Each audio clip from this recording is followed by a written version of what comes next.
Nothing happened. Uh-oh. Thanks for joining me today, everyone. Today I'm going to build a PC. Now, I've probably built a few dozen PCs over the decades, but it's been a few years since I did one, but I always enjoy the process. Before we begin, a note about electrostatic discharge.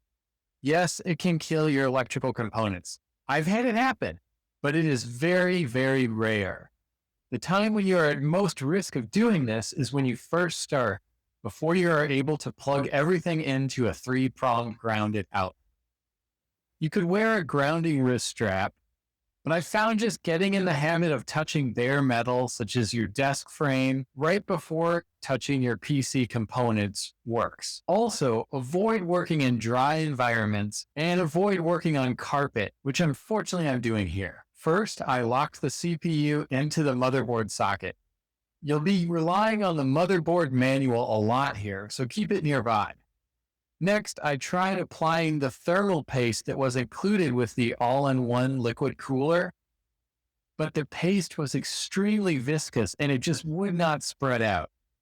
I ended up getting another thermal paste, which spread much more easily.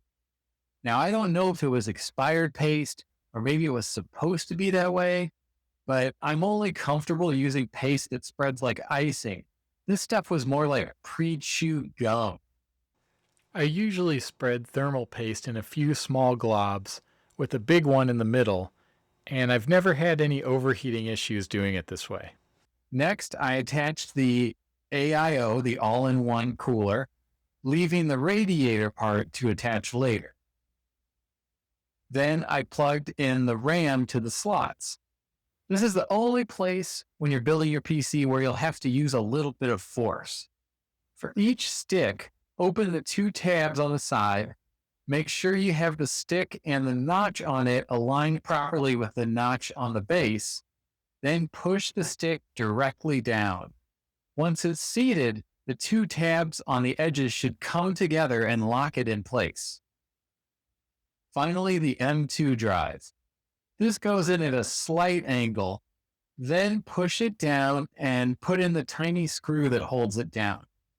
Please note you will drop this screw at least once, so plan accordingly. Now for the case. To remove the case from the box it shipped in, I open all the flaps on one side, then turn it upside down and lift the cardboard off.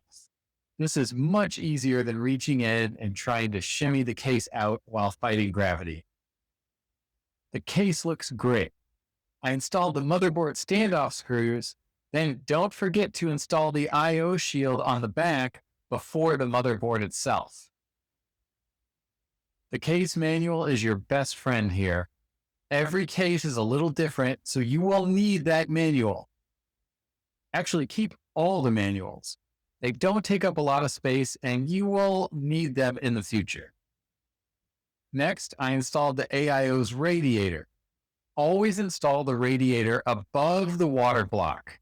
That is the part that attaches to the CPU. The reason is this prevents premature wear of the pump by keeping water bubbles out of it. So you always want that pump and water block part to be the lowest part of your AIO loop. The power supply goes in the bottom of this case. After that's done, plug in any PCIe cards, any expansion cards. I have one here for extra USBs, and I also have the big graphics card. I removed an older GTX 1060 for my graphics card, and I'm going to use it temporarily in my new system. For anyone in the future wondering why I'm building a beautiful new PC and using a several years old card, you obviously didn't live through the great GPU shortage of spring 2025. Graphics cards are currently selling anywhere between 20 to 40% above MSRP. And that's if you can even find them at all. My plan is to wait it out. Also, I've never been the type of person that needed to play the latest bleeding edge games on my PC. If you have a card decent enough to enjoy games you want to play, that's all that really matters. If your graphics card is going to hang down like this one, Spend $10 on an anti-sag bracket to relieve the stress on the motherboard and the socket. As a last step, plug in all the cables, starting with the largest one first, the ATX power supply that plugs into the motherboard, then the CPU fan, then the graphics card power, then on down the line. Don't forget those little front jumper panels. All the parts I used here are available at this PC part picker link. I got the motherboard, RAM, and power supply as gifts, so they may not be exactly what I would have picked, but I can't complain either. As to the cooler, they have a smaller 240 millimeter model, but the 360 millimeter model I got was about $8 more, so I figured why not? I'm sure it's more cooling than I need, but it fits the case and it certainly won't hurt. All right, here it is. It's hooked up to a monitor, keyboard, mouse. I've got all the power cables plugged in. I checked and double checked everything. I'm going to go ahead and turn it on and see if we can post. Nothing happened. Uh-oh. Oh yeah, wait a minute.